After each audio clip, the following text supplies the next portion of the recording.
Microsoft. Microsoft दुनिया की सबसे सफल सॉफ्टवेयर कंपनी है। बिल गेट्स और पॉल एलन ने इसकी स्थापना 1975 में इस मूल मिशन के साथ की थी, हर डेस्क पर और हर घर में एक कंप्यूटर जो माइक्रोसॉफ्ट सॉफ्टवेयर चलाता हो। आज माइक्रोसॉफ्ट दुनिया की 5वीं सबसे मूल्यवान कंपनी है और इसका ब्रांड वैल्यू $61.2 बिलियन है।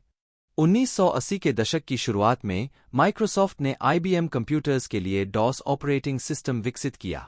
इस शुरुआती सफलता का लाभ उठाकर कंपनी ने अन्य मैन्युफैक्चरर्स को सॉफ्टवेयर बेचा और जल्दी से इंडस्ट्री में एक प्रमुख प्लेयर बन गई। शुरुआती एडवर्टाइजिंग के प्रयासों ने कंपनी के प्रोडक्ट्स की पूरी रेंज, डॉस से लेकर एक्सेल और विंडोज तक को कम्युनिकेट किया और उन्हें माइक्रोसॉफ्ट ब्रांड के तहत एकीकृत किया। माइक्रोसॉफ्ट 1986 में पब्लिक हुई और अगले दशक में विंडोज ऑपरेटिंग सिस्टम और माइक्रोसॉफ्ट ऑफिस के लोकप्रिय हो जाने पर कंपनी में जबरदस्त वृद्धि हुई। 1990 में माइक्रोसॉफ्ट ने विंडोज 3.0 लॉन्च किया, जो कि इसके ऑपरेटिंग सिस्टम का पूरी तरह से बदला हुआ वर्जन था, जिसमें फाइल मैनेजर और प्रोग्राम मैनेजर जैसे एप्लीकेशंस शामिल थे जो आज भी उपयोग किए जाते हैं। यह एक त्वरित सफलता थी। माइक्रोसॉफ्ट ने 2 वर्षों के भीतर इस सॉफ्टवेयर की 10 मिलियन से अधिक कॉपीज बेची, जो उन दिनों में एक असाधारण उपलब्धि थी।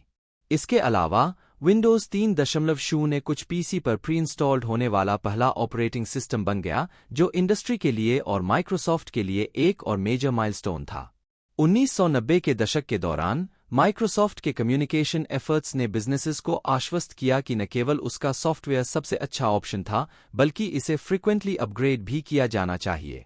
माइक्रोसॉफ्ट ने मैगजीन एडवर्टाइजिंग में लाखों खर्च किए और इंडस्ट्री की शीर्ष कंप्यूटर मैगजीन से एंडोर्समेंट्स प्राप्त किए, जिससे माइक्रोसॉफ्ट विंडोज और ऑफिस अपने समय के मस्ट हैव सॉफ्टवेयर बन गए।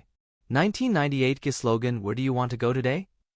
ने विंडोज 98 जैसे अलग अलग माइक्रोसॉफ्ट प्रोडक्ट्स को नहीं, बल्कि खुद कंपनी को प्रमोट किया, यह कम्युनिकेट करते हुए कि माइक्रोसॉफ्ट कंपनीज और कंज्यूमर्स दोनों को समान रूप से एम्पावर करने में मदद कर सकती है। 1990 के दशक के मध्य के दौरान माइक्रोसॉफ्ट कुख्यात ब्राउज़र वॉर्स में शामिल हुई, क्योंकि कंपनीज इंटरनेट बूम के दौरान अपनी जगह पाने के लिए संघर्ष कर रही थीं। यह महसूस करते हुए कि नेटस्केप के 1995 नेविगेटर ब्राउज़र में क्या अच्छा प्रोडक्ट था, माइक्रोसॉफ्ट ने उसी साल बाद में अपना खुद का इंटरनेट एक्सप्लोरर लॉन्च किया। 1997 तक एक्सप्लोरर ने मार्केट का 18% हिस्सा हासिल कर लिया था। अगले 5 वर्षों में माइक्रोसॉफ्ट ने नेटस्केप से आगे निकलने के लिए 3 प्रमुख स्टेप्स लिए। पहला, उसने इंटरनेट एक्सप्लोरर को अपने ऑफिस प्रोडक्ट के साथ बंडल किया, जिसमें एक्सेल, वर्ड और पावरपॉइंट शामिल थे। इसका मतलब यह था कि जो कंज्यूमर्स इस ऑफिस चाहते थे वे ऑटोमैटिकली इंटरनेट एक्सप्लोरर यूजर्स भी बन गए। दूसरा, माइक्रोसॉफ्ट ने AOL के साथ पार्टनरशिप की, जिसने लगभग रातों रात 5 मिलियन न्यू कंज्यूमर्स के लिए डोर्स खोल दिए। तीसरा, माइक्रोसॉफ्ट ने अपनी रिसोर्सेज का उपयोग यह सुनिश्चित करने के लिए किया कि इंटरनेट एक्सप्लोरर मुफ्त में उपलब्ध था, अनिवार्य रूप से नेटस्केप की एयर सप्लाई काट दी। 2002 तक नेटस्केप का मार्केट शेयर गिरकर मामूली 4% रह गया था। ब्राउज़र लीडर बनने की माइक्रोसॉफ्ट की लड़ाई विवादों के बिना नहीं थी।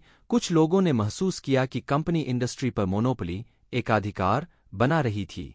परिणामस्वरूप माइक्रोसॉफ्ट को 1998 में एंटीट्रस्ट चार्जेस, एकाधिकार रोकने के आरोपों का सामना करना पड़ा और इसके मार्केटिंग टैक्टिक्स के आधार पर कई लॉसूट्स का सामना करना पड़ा। आरोपों को अलग रख कर देखें तो कंपनी का स्टॉक बढ़ गया और 1999 में $60 पर शेयर की उच्चतम कीमत पर पहुंच गया। माइक्रोसॉफ्ट ने नए प्रोडक्ट्स जारी करना जारी रखा, जिसमें 2000 में विंडोज 2000 और 2001 में विंडोज XP शामिल थे। इसने 2001 में एक्सबॉक्स भी लॉन्च किया, जो बहुअरब डॉलर के गेमिंग इंडस्ट्री में इसके प्रवेश का प्रतीक था। माइक्रोसॉफ्ट के उत्पाद और मार्केटिंग विकास का मूल्यांकन। अगले कई वर्षों में माइक्रोसॉफ्ट के स्टॉक की कीमत में $40 प्रति शेयर से अधिक की गिरावट आई, क्योंकि कंज्यूमर्स अगले ऑपरेटिंग सिस्टम के रिलीज होने का इंतजार कर रहे थे। इस दौरान एप्पल ने कंज्यूमर फ्रेंडली प्रोडक्ट्स जैसे मैक कंप्यूटर्स, आईपॉड्स, आईफोन्स और आईट्यून्स के साथ दमदार वापसी की।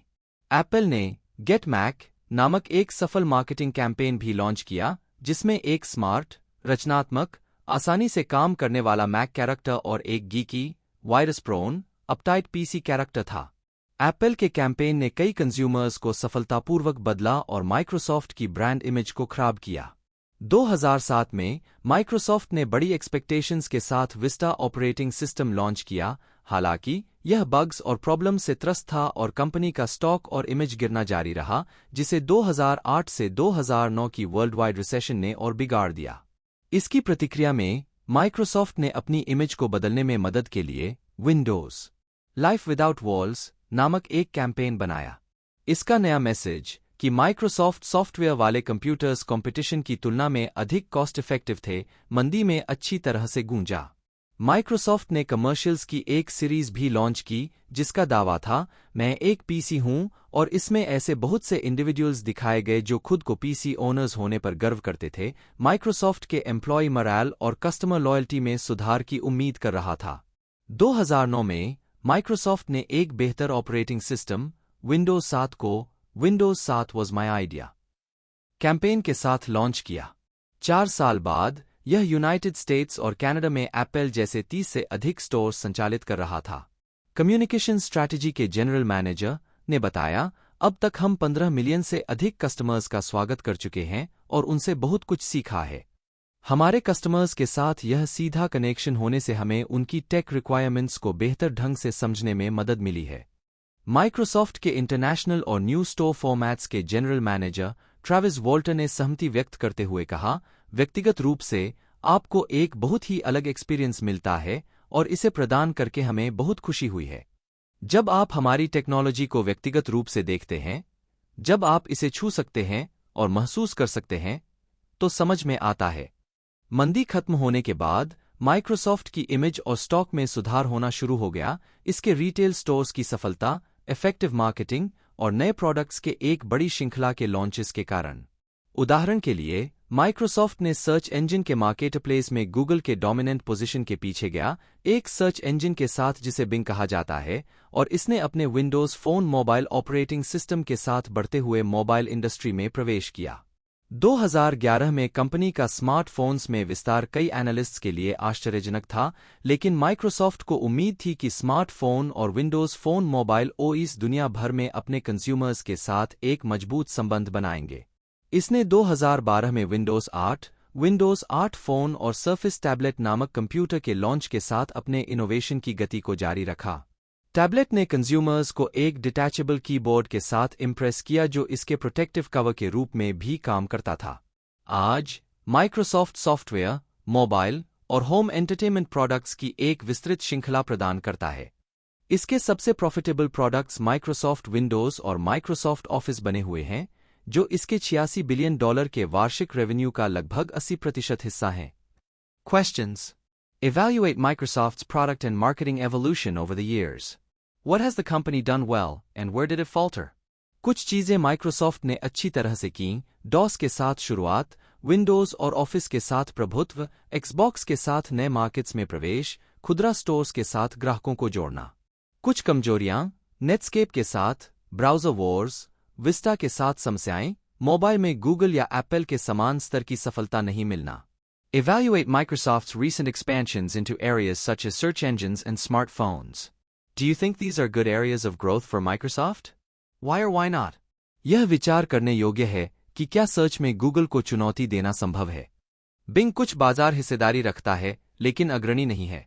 स्मार्टफोन्स एक बहुत बड़ा बाजार है, लेकिन एप्पल और एंड्रॉयड, गूगल का वर्चस्व है। इस बाजार में पैठ बनाना मुश्किल होगा।